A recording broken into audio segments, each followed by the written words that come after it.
तो गाइस, इस वीडियो में मैं आपके सामने चार कंपनी रखने वाला हूं एंड ये चारों कंपनी एक स्मॉल कैप कंपनी है और इन कंपनी में एक पोटेंशियल एक ग्रोथ नजर आती है कि फ्यूचर में ये कंपनी अच्छा खासा परफॉर्मेंस दिखा सकती है। अब देखिए, स्मॉल कैप कंपनी है तो मल्टी बैगर बनेगी, ऐसा भी नहीं है।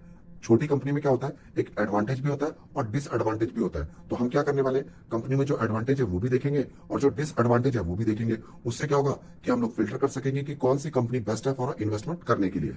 तो सबसे पहली कंपनी की बात कर लेते हैं, टारसन प्रोडक्ट लिमिटेड, जो कि 600 रुपए पे अभी ट्रेड करता हुआ देखने को मिल रहा है। और जब से स्टॉक मार्केट में आया ये कंपनी, तब से लेकर अभी तक इसमें 25% तक की गिरावट देखने को मिल रही है। और कब आया था ये कंपनी स्टॉक मार्केट में? 2021।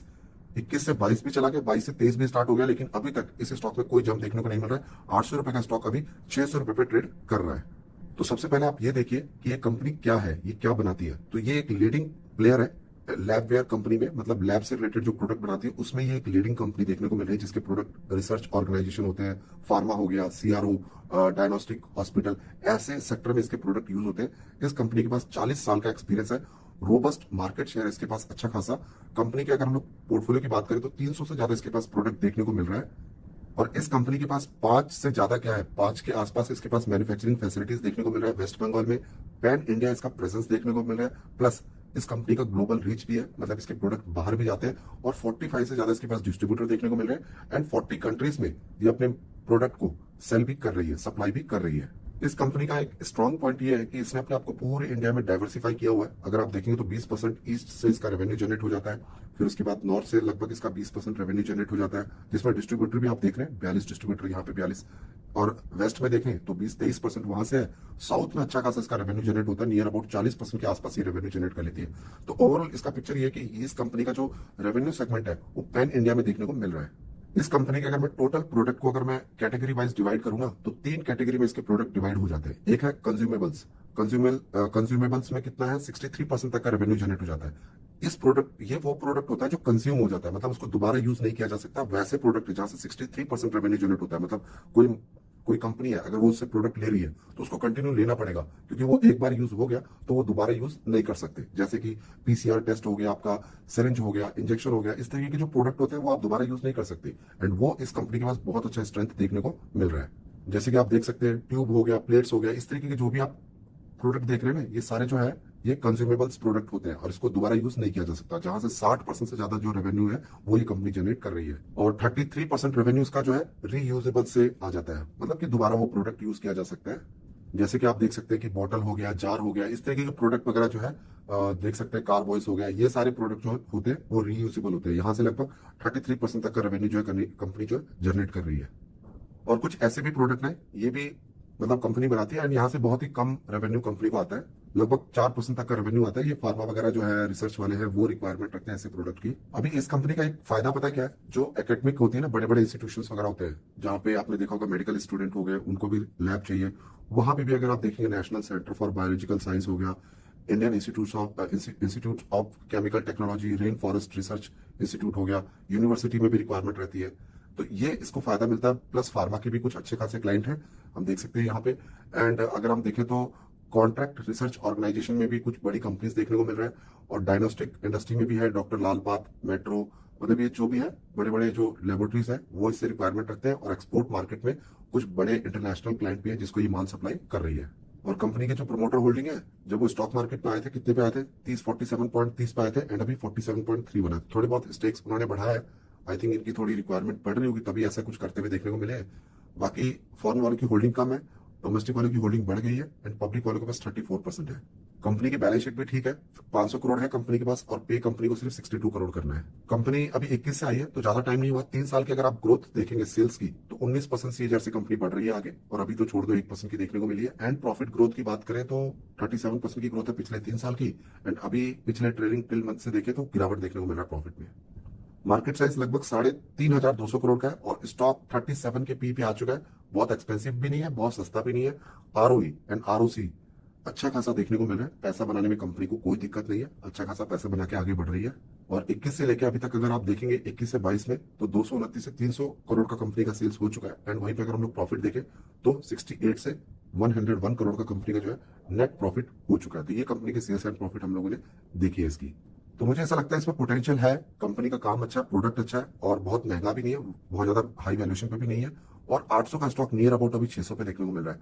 और अगर आप देखेंगे तो ये स्टॉक ने पिछली बार भी जब आया था तब भी इसने 600 का लेवल टच किया, देन वापस इसने 600 का लेवल टच किया, देन वापस इसमें 600 का लेवल टच किया एंड फाइनली अगेन 600 के लेवल पे आया। तो ये जो लेवल आपको जो मैं सामने रख रहा हूँ ना, ये अपने एक सपोर्ट लेवल पर ट्रेड कर रहा है।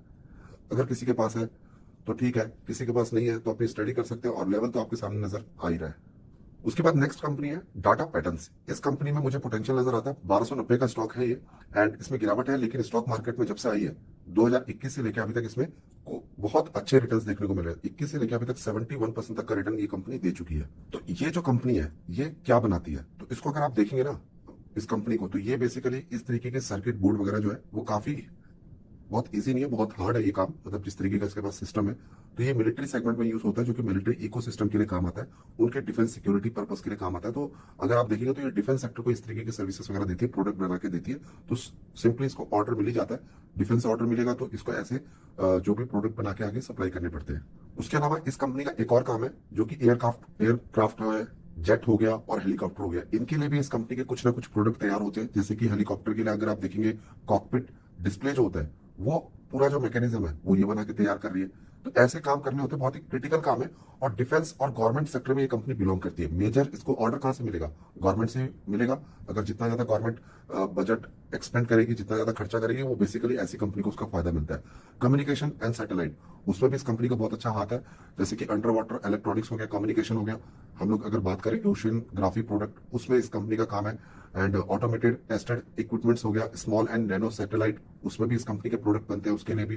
जैसे कि यहाँ पे automated tested equipments for INS सिक्रा, उसमें जो प्रोडक्ट लगा है वो इस कंपनी ने बना के दिया है। तो ऐसा काम रहता है, क्रिटिकल काम है ये, तो आपको समझ आ गया। और गवर्नमेंट बेस इसको ऑर्डर मिलता है। उसके अलावा इसके मतलब जो मेन प्रोडक्ट है वही मैं आपको दिखा रहा हूँ। अब जैसे कि हम लोग ब्रह्मोस की बात करते हैं, ब्रह्मोस के लिए तो उसमें देखिए फायर कंट्रोल सिस्टम, वो इस कंपनी का काम है। उसको पूरा किस तरीके से उसका IT, उसके हार्डवेयर बनाने वाला, मोबाइल ऑटोनोमस लॉन्चर हो गया, एयरबॉर्न लॉन्चर हो गया, इलेक्ट्रॉनिक सिस्टम हो गया, ये प्रोडक्ट है जो कंपनी बनाती है। फिनिश गुड हम देख रहे हैं। तो इसमें ब्रह्मोस का जो जो तैयार किया गया है, जो भी उसमें लगने वाली जो चीजें हैं, वो ये कंपनी है। बारूद की बात नहीं हो रही, बारूद की बात नहीं हो रही, हार्डवेयर की बात की जा रही है। फिर उसके बाद इलेक्ट्रॉनिक सर्विलांस की बात करें, उसमें भी अगर हम लोग देखें तो डिजिटल डायरेक्शन फाइंडर हो गया, रेडार हो गया, फिर एयरबॉर्न रेडार हो गया। तो ये भी बहुत ही मिलिट्री का, आपको पता है डिफेंस का बहुत ही इंपॉर्टेंट पार्ट होता है ये, मतलब उनकी कितनी ज्यादा रिक्वायरमेंट होती है रेडार की, वो इस कंपनी का बहुत बड़ा उसमें ये प्रोडक्ट बनाती है। फिर हम देखें तो स्पेसिफिक भी किया हुआ है, रेडार से रिलेटेड सर्विलांस रेडार हो गया, वेदर रेडार है, उसके बाद ट्रैकिंग रेडार है, जैसे कि कोई एंटी मिसाइल आ रहा है तो उसको रेडार पे कैसे उसको फाइंड आउट करें। तो बहुत ही इंपॉर्टेंट और बहुत ज्यादा क्रिटिकल इसका प्रोडक्ट देखने को मिल रहा है। ये कंपनी का आप प्रोडक्ट देख सकते हो। नैनो सैटेलाइट वो इस कंपनी ने बनाया, फिर एंटीना टावर हो गया वो इसने बनाया, और सैटेलाइट इंटीग्रेटेड टेस्टिंग वो इस कंपनी ने बनाई। तो आपको प्रोडक्ट तो समझ आ गया। और साइज की बात की जाए तो कितना है मार्केट कैप अभी, 6-7 हजार करोड़ का है। तो जितना भी अगर आप लोग देखेंगे ना, गवर्नमेंट के जितने भी क्लाइंट ले लो, मतलब हेलीकॉप्टर के लिए तो HAL ले लो, DRDO ले लो, जितने भी इसरो ले लो, जिस हर एक सेक्टर के जितने भी गवर्नमेंट के जितने भी सेक्टर है, सबको ये पार्ट अपने सप्लाई कर रही है। और इसीलिए तो इतना रिटर्न देखने को मिला है। 6-7 हजार करोड़ का मार्केट कैप है। स्टॉक थोड़ा महंगा होने लगा, 53 के पी पे ट्रेड करने लगा। और ROE एंड ROC कोई वीक नहीं है, 20 से ऊपर है। पैसा बनाने के लिए कंपनी को कोई दिक्कत नहीं है। एंड इसमें होल्डिंग भी अगर हम लोग देखें तो प्रमोटर वालों ने थोड़ी होल्डिंग बढ़ाई है, एंड फॉरेन वालों ने भी थोड़ी होल्डिंग बढ़ाई है, डोमेस्टिक वालों ने थोड़ी होल्डिंग कम कर लिया, एंड पब्लिक वालों की जो होल्डिंग है 44 देखने को मिल रही है। ऐसा लग रहा है कि फॉरेन वालों को लग रहा है कि मतलब कि हाँ इस कंपनी की रिक्वायरमेंट रहेगी, डोमेस्टिक वालों को लग रहा है नहीं लग रही। लेकिन डोमेस्टिक वाले कब आ जाएंगे किसी को पता नहीं है। तो कोई बेच रहा है, कोई सेल कर रहा है, हम लोगों को उस पर डिसीजन नहीं लेना होता है। मैं सिर्फ आप लोग को ये बताता हूँ कि इनकी होल्डिंग क्या, इनके डिसीजन देखने को मिल रहे हैं। बैलेंस शीट कंपनी का बहुत सुपर है, 500 करोड़ है कंपनी के पास, और बिल्कुल भी कर्जा नहीं है, बिल्कुल भी कर्जा नहीं है। कंपनी के सेल्स ग्रोथ देखिए 44, 33, 48, 5 साल 3 साल ये ग्रोथ है कंपनी की सेल्स। Profit growth 163, 130। तो किस बात की टेंशन है। अगर आपको ऐसे सिक्योरिटी, अगर आप बहुत सारी ऐसी कंपनी जो मल्टीबैगर बन चुकी है, बड़ी बड़ी कंपनी, अभी HAL का मार्केट कैप देखिए कैसे बड़ा साइज हो चुका है, ऐसी कंपनी है। अगर आपको उसका अल्टरनेट चाहिए तो आप ऐसी कंपनी में जा सकते हो, टाटा पैटर्न्स में जा सकते हो, स्पेस से रिलेटेड हो गया आपको।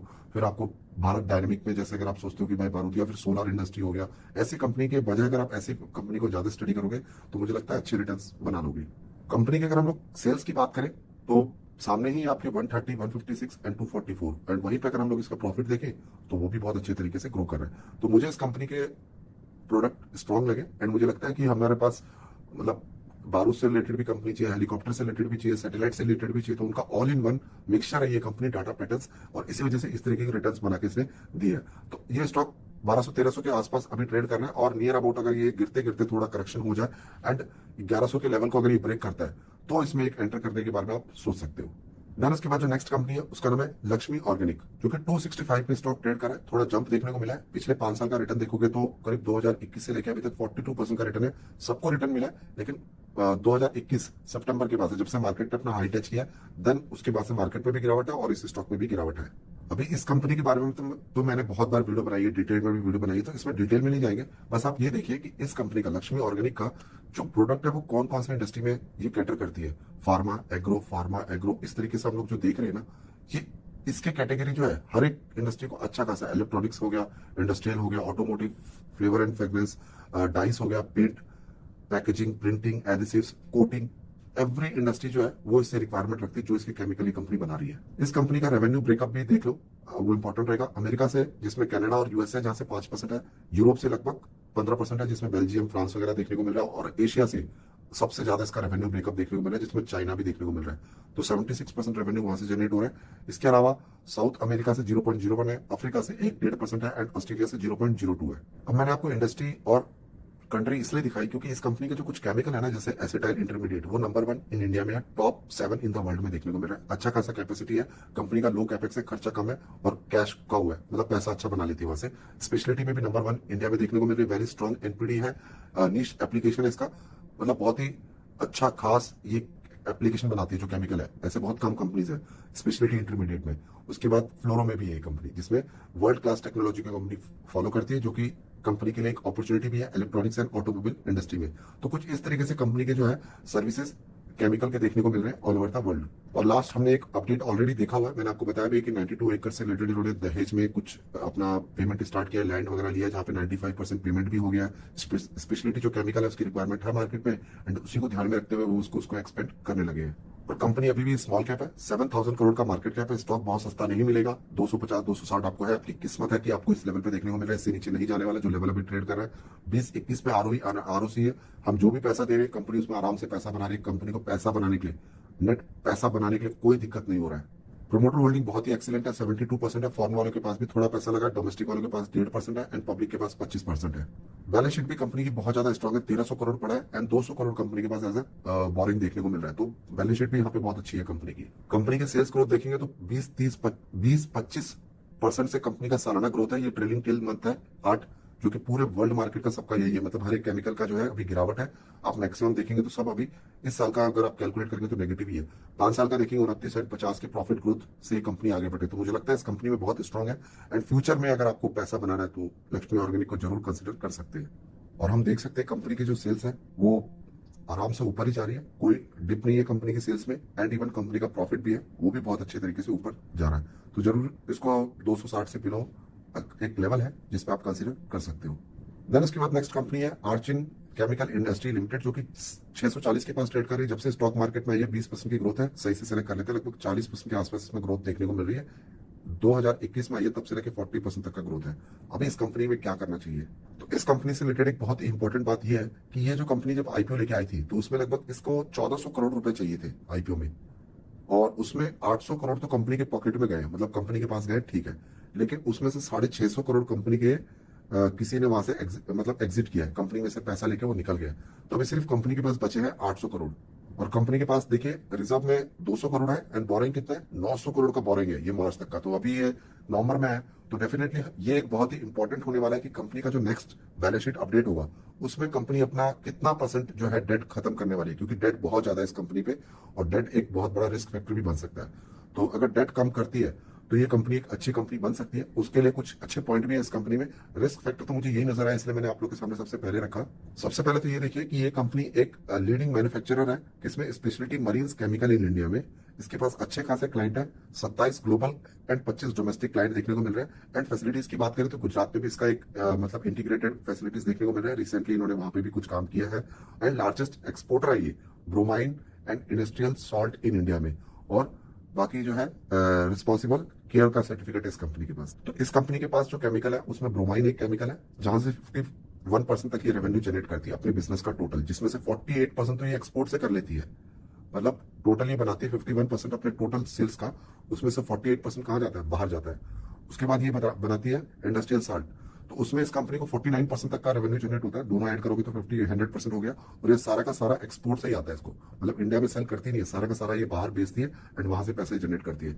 उसके बाद सल्फेट पोटाश भी है, जहाँ पे 74% एक्सपोर्ट से ये रेवेन्यू जनरेट हो रही है, और only manufacturer for a natural sea brine in India में देखने को मिल रही है। कंपनी के पास कुछ बड़े बड़े क्लाइंट हैं जो कि इससे बहुत बड़ा बड़ा माल ले लेते हैं, एंड यही कुछ लिमिटेड ही क्लाइंट देखने को मिल रहे हैं। जैसे कि आप देख सकते हैं सोजित कॉर्पोरेशन, एक जापानीज कंपनी है, वो इससे एक बहुत बड़े लेवल पे केमिकल ले लेती है, ब्रोमाइड से रिलेटेड जो ये केमिकल वगैरह बना रही है। उसके बाद वान हुआ है, उसके बाद ताइनाई है, ये एक चाइनीज कंपनी है, एंड क्यूवीसी करके है, एंड यूनिप्रॉम करके कुछ कंपनीज है। ये बाहर की है सारी कंपनी जो कि इससे बड़े लेवल पे जो है केमिकल वगैरह ले लेती है। तो जैसा कि हमने अभी देखा कि कंपनी बता रही है कि उसने ऑलरेडी गुजरात में एक ब्रोमाइन से रिलेटेड वो यहाँ पे डिक्लेयर किया कंपनी ने। ऑलरेडी गुजरात में कंपनी का कुछ कैपेक्स प्लान चल रहा है, और अपने सेल्स को एक्सपेंड करने के लिए, सॉल्ट ब्रोमाइन को एक्सपेंड करने के लिए लगभग 18,000 मेट्रिक टन वहां से कैपेसिटी का प्लांट लगाया जा रहा है। इतनी हैवी मशीनरी वहां पे देखने को मिल रही है। एंड उसकी अगर हम लोग सेल्स की बात करें तो फॉर द ईयर 23 में हम लोग को देखने को मिलेगा, जो कंपनी के सेल्स को बढ़ाएगी। और इंडस्ट्रियल सॉल्ट में भी लगभग थोड़ा बहुत एक्सपेंशन देखने को मिल रहा है, लगभग 250 टन पर आवर वहां से कैपेसिटी इंस्टॉल करने का प्लान देखने को मिल रहा है। तो ये कुछ कंपनी का प्लान है, जो कि एक अच्छी चीज है। कंपनी से जो ब्रोमाइन लेने वाली जो इंडस्ट्री है वो है फार्मा, एग्रो, फ्लेम और water treatment and oil and gas जैसे जो कंपनी है वो इससे ब्रोमाइन से रिलेटेड लेती है। एंड इंडस्ट्रियल सॉल्ट से रिलेटेड जो है क्लोरो अल्काली है, फूड एंड बेवरेजेस है, and water treatment and oil and gas, and potash से रिलेटेड भी कुछ है, agrochemical, various industry including glass, फिर कॉस्मेटिक एंड मेडिकल यूसेस में भी है, जो ऐसे कुछ केमिकल, इसके अदर्स केमिकल भी जाते हैं। साइज की बात की जाए तो लगभग 8,000 करोड़ का मार्केट कैप है, एक स्मॉल है। स्टॉक बहुत महंगा नहीं है, एक सस्ता वैल्यूएशन पे देखने को मिल रहा है। आरओई एंड आरओसी तो बहुत ऊपर ट्रेड कर रहा है, ऐसा लग रहा है कंपनी जैसे शेयर का चार्ट ऊपर जा रहा है वैसे ही प्रॉफिट भी बना रही है। होल्डिंग में कोई कमी नहीं है, 53% होल्डिंग फॉरेन वालों के पास लगभग 6% है, एंड डोमेस्टिक के पास 29% की होल्डिंग है, बाकी पब्लिक के पास है। कंपनी के सेल्स ग्रोथ की बात की जाए तो लगभग 26% सीजीआर से कंपनी ग्रो कर रही है पिछले 3 साल, और अभी भी कंपनी का ग्रोथ है। और प्रॉफिट पे कंपनी का 66% है, एंड ट्रेलिंग टिल मंथ में 186। और कंपनी की अगर हम लोग सेल्स की बात करें तो 600 से 1100 का कंपनी का सेल्स है, एंड प्रॉफिट की बात करें तो नेगेटिव से कंपनी पॉजिटिव में आई है, और 21 का डेटा यहाँ पे नहीं है। तो यहाँ पे देख लेते हैं 500, 600, 700, 1100 एंड 1400। तो कंपनी की सेल्स तो बढ़ती जा रही है, मतलब प्रोडक्ट में बहुत दम है इस कंपनी का। मार्जिन भी कंपनी का काफी अच्छा है। प्रॉफिट भी कंपनी का देखें तो 41 से 36 नेगेटिव चला गया था यहाँ पे। ये करीब कब की बात है, 2020 की बात है। ओके 20 की है तो ओके है। देन उसके बाद 21 में 67, देन 189, देन 329। तो बहुत अच्छे तरीके से कंपनी का सेल्स एंड प्रॉफिट देखने को मिला है। बस कंपनी का थोड़ा सा डेट कम होना चाहिए, डेट बहुत ज्यादा है कंपनी को, क्योंकि डेट के ऊपर भी इंटरेस्ट पे करना पड़ता है। वो एक रिस्क फैक्टर इसमें मुझे नजर आता है, जो मैंने आपके सामने सबसे पहले रखा है। तो अगर इसमें एंट्री करना है तो इसको अगर 500 का लेवल वापस से ब्रेक करता है तो ही इसमें एंटर कीजिए। इसको वॉच लिस्ट में ऐड कर सकते हैं for a long term investment करने के